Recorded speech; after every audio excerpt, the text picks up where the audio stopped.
Y'all, we only have 5 left.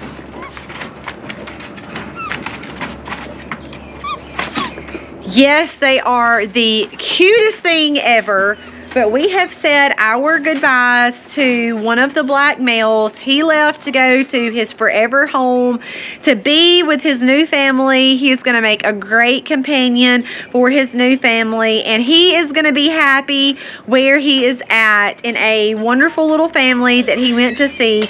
So Goldie, the girl Gold, she will actually leave to head out in a couple of more days, and we'll be saying our goodbyes to her. But so far we have one guy and he is gone. So it is sad and it is exciting because, you know, you kind of get a little attached to them and then they have to go.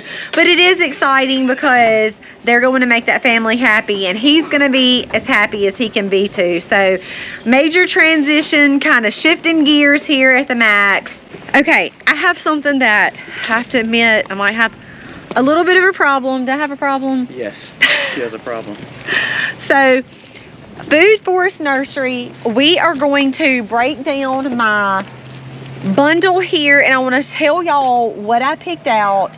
Then we have to decide where we're going to put it all, because y'all heard me talk about really building up my food forest.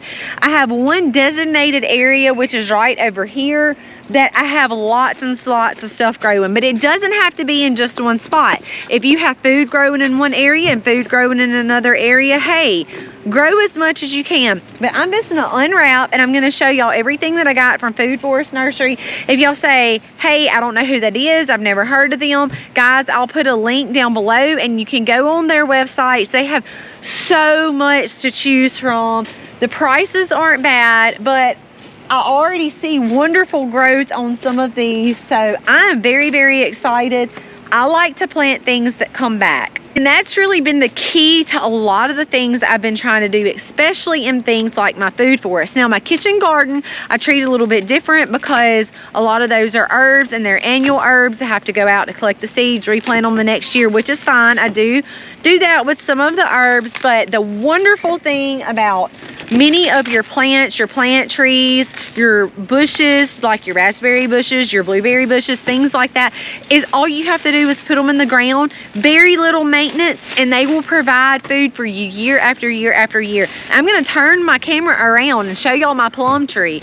This is a very old plum tree. It's probably about 8 years old now, and if the frost don't kill it again, it will provide so many plums for my family.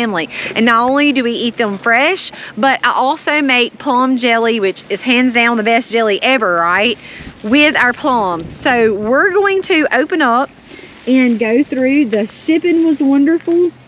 Everything looks great. My roots are still real nice and moist. It was wrapped up really well. And shipping is a big deal. So far I've been very well pleased, but I'm going to open these up. I will share with you guys of each thing of what I got. So we're just going to gently separate these, and I'll tell you what I got. This is, it might be a bundle of 3. Some of the things I got are bundles of 3. And actually, if you bulk buy, the prices decrease. So that's just another hint for y'all. I think it's like over 3, it decreases a certain amount. All right, I'll hold and you pull them apart. What are you separating here? This looks like this is a heritage raspberry, a gooseberry. Which is pretty cool, something we've never grown before. Another gooseberry. I think those are 2 different varieties, but we've never grown them before. American plum, gold yellow raspberry, pecan, a red mulberry, raspberry, and a fig. So we're going to sort through some of these roots and determine the best place to plant these. And I have in my back barn compost that has been sitting there for a year from where we have raised chickens and pigs and a calf for a little while back in that back barn.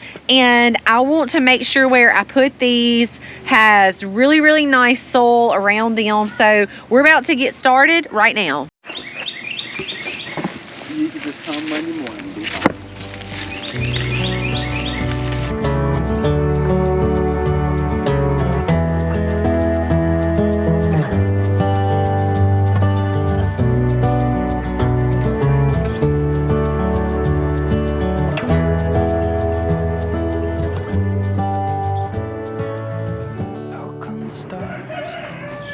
There's my additional plants. Now, some of the pear trees that you've seen, I planted 2 years ago.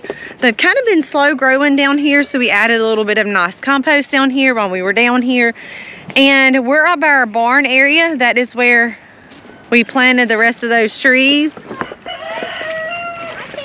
You going mud riding? I mean, it's better than walking all the way around. Here, Jennings, I'll carry you. I just got my last red raspberry over in my kitchen garden area. I was just debating on where I wanted to put it, and that's where I decided to go, so I'm done with that. And I wanted to bring y'all in for a sneak peek at some of the jewel mix that I have growing. They have sprouted, woohoo! Some of my candy stevia has also started sprouting. So first mini sprouts of the year. I'm still waiting. These are just a couple of days old, so I'm currently still waiting on those. And while I'm in here, I have a couple of things that I want to plant, like this white Texas star hibiscus. Now, most of you guys know I'm not much of a flower planter. If I grow flowers, it has to be for a purpose. I typically don't grow flowers for beauty. They have a reason. So here are a couple of things. One, I grow my flowers for the bees. So bring in pollinators. It is feeding my bees, and it is pollinating things like squash and zucchini, tomatoes, those things that need pollinators to transfer pollen from the female flower to the male flower. Now, I also plant flowers if they can be used medicinally. So, like this hibiscus flower, I'm going to do a little bit more research. I actually got this from a seed swap that I hosted today. So, that was very exciting. We had about 15 women from our local community. We came together, brought some seeds together, and swapped seeds. It was so much fun. I'm familiar with hibiscus, but not white Texas star. So I am going to do a little bit of reading actually before I plant this, just to make sure that I can use this hibiscus flower. So those are the two main reasons that I plant flowers, mostly for the pollinators, or if I can use them myself, whether they be edible flowers like violets, or they be used medicinally like my plants like yarrow when you harvest the flowers. But that pretty much is a wrap on today. I do not have to water. Everything in the greenhouse is still pretty saturated from when I water last, because it has not been that hot. Obviously, you see me in a jacket today, so it's been pretty cool here. It's been raining on and off, so I have not needed to water. And I'm going to do a little bit more work in the greenhouse planting seeds, because it is one of my favorite things to do. Then we are going to call it a day. I am so thankful for Food Forest Nursery and the amazing additions that I was able to add to the homestead today. I look forward to the future, because that's what we're planning now. We're planning now for the future. I'm really looking forward to seeing what all is going to become of our homestead in a year from now, even 5 years now, and even 10 years from now. So thank you guys for tagging along on our journey as we do the things that we do. We share life experience with you guys, like the puppies and the things that we're doing inside of our greenhouse, inside of our home. And as always, thank you for coming along with that. I hope that you guys will subscribe if you have not already. We're going to be kicking off for the Okie Homestead soon and very soon, and we're going to be taking you guys along with us if you cannot come. But if you can't come, you're missing a real treat. I will just tell you that. All the information on the Okie Homesteading Expo is over on their website. Colby and I will also be there speaking, and I will have a vendor's booth set up as well, meeting and greeting and talking with people. So I hope that you guys can come out. I know a lot of you have already reached out and said, I cannot wait to see you there, and we cannot wait to see y'all there either. Oh, we have really bad news. Not how I wanted to end the afternoon, that's for sure. We had somebody come over that was going to look at puppies.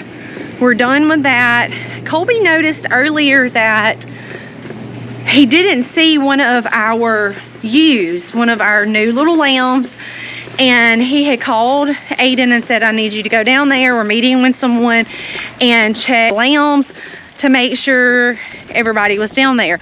Well, one is missing, so they are already down there. I'm headed down there now to help them search. And hopefully we can find this baby. The sun is not far from going down and we might be going into dark. Hopefully finding this baby. Okay, I have seen Colby come out of the woods. The unfortunate news is Aiden actually saw coyotes, a pack of coyotes, either yesterday or the day before. So I'm hoping that she's just lost and has not been hurt. Unfortunately, there is no sign of her. There's no sign that anything got her. So I don't know what the deal is. We're missing a ewe. Not a way that we wanted to end our day for sure. Aiden said that the pack of coyotes that he saw was right up in here. So they actually walked a lot of this, looking to just see if they could find any sign that she might have been killed. We've not been able to find a sign. Of course, their area is right up there.